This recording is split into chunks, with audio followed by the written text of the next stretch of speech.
Tuturuan ko kayo ngayon kung paano gamitin si Esmeralda ha. Unang-una, dapat alam mo kung kaya mo ba talaga o hindi. Kasi mahirap pumasok sa isang relasyon kapag hindi mo kaya. Kung explain Esmeralda ang gamit nyo at nagkataong walang makunat sa team nyo, dapat ang una mong gawin ay magpakunat. Kung mapapansin nyo, una kong binili ang Dominance Ice, Oracle at Brute Force Breastplate. Huwag muna kayo bumili ng mga damage items kung wala namang makunat sa team nyo. Pero kung may makunat naman sa team nyo, pwede muna kayo bumili ng isa o dalawang damage items para kay Esmeralda. Sa game na to, mas pinili ko ang Feather of Heaven at Stylium Sight bilang damage items para kay Esmeralda. Pero sa last items ko na binili, dahil nga kinakailangan ko magpakunat sa game na to dahil walang tumatangke sa amin. Dapat mag-zone rin kayo o bugawin nyo yung kalaban para hindi makalapit at makapag-contest sa turtle o lord, diba?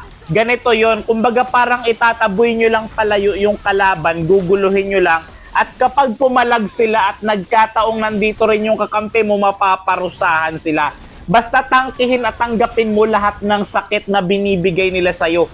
Katulad nung nagmahal ka, tinanggap mo lahat ng sakit kahit sobrang nahihirapan ka na. Gayahin mo ang emblem at build ko kay Esmeralda. Sa ganyang emblem at build, panalo talaga.